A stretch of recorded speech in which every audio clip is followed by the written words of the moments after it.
नमस्कार दोस्तों, आप सभी का मैं तहे दिल से आप ही के चैनल गीता उपदेश में स्वागत करती हूँ।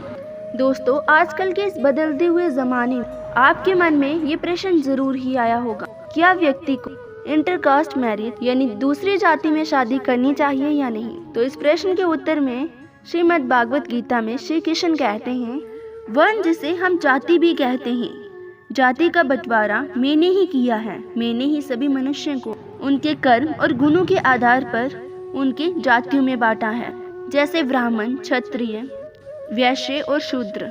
यहाँ ध्यान देने वाली बात यह है कि भगवान श्री कृष्ण ने हर मनुष्य को उसके कर्म के आधार पर बांटा है, न कि जन्म के आधार पर। मतलब यदि कोई मनुष्य वेदों का अध्ययन करता हो तो वो ब्राह्मण कहलाता है, और यदि कोई मनुष्य हथियार चलाने में योग्य हो तो वो क्षत्रिय कहलाएगा, और यदि कोई मनुष्य व्यापार करता हो तो वैश्य वर्ण का कहलाएगा, और यदि कोई मनुष्य दूसरों की सेवा करता हो जैसे कि नौकर, तो वो शूद्र कहलाएगा। उदाहरण के तौर पर यदि कोई व्यक्ति वैश्य है यानी वो व्यापार करता है, तो अब वो व्यापार को छोड़कर ज्ञान प्राप्त करना चाहता है, वेदों का उच्चारण करता है, तो वो अब ब्राह्मण कहलाने लगेगा। आजकल के इस कलयुग में बहुत सारे ऐसे ब्राह्मण भी हुए जो नीचों जैसा काम करते हैं, दूसरों की संपत्ति को हड़पते हैं, मांस मदिरा का सेवन करते, तो क्या वो फिर ब्राह्मण कहलाने योग्य हुए? नहीं। और यदि कोई व्यक्ति नीच जाति का है, भगवान को पूजता है, तो उसका दर्जा ब्राह्मणों से भी ऊपर का होता है। जाति धर्म के बारे में श्रीमद् भागवत गीता में श्री कृष्ण ने यही कहा था।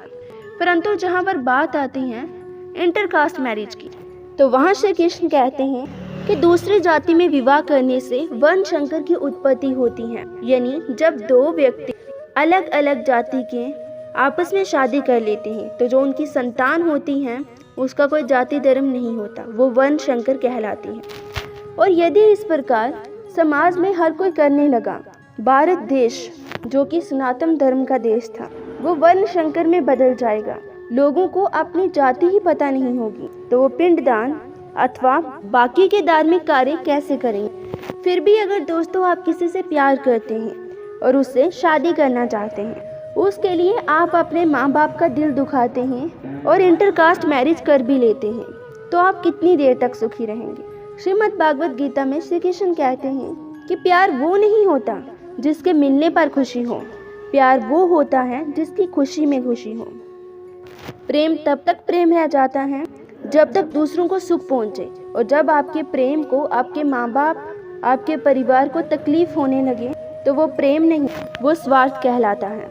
अपनी खुशी के लिए किसी दूसरे को दुख देना। ये बात तो आपको पता ही होगी कि श्री कृष्ण किन्हीं कारणों की वजह से राधा से शादी नहीं कर पाए। उन्होंने रुक्मणी से शादी कर ली, लेकिन फिर भी वो राधा से प्रेम करते थे। और यदि आप भी किसी व्यक्ति से सच्चे मन से प्रेम करते हैं, तो उसको पाने में आपकी खुशी नहीं होनी चाहिए। और यदि आपका प्रेम सच्चा हुआ, तो वो किसी न किसी जन्म आपको ज़रूर मिलेगा। दोस्तों, उम्मीद करती हूँ कि इस वीडियो से आपको इस प्रश्न का उत्तर मिल ही गया होगा। ऐसे ही ज्ञानवर्धक वीडियोस के लिए इस चैनल को सब्सक्राइब करें, वीडियो को लाइक करें और कमेंट सेक्शन में जय श्री कृष्ण लिखना न भूलें। और ये भी बताएं कि क्या आप इस बात से सहमत करते हैं या नहीं।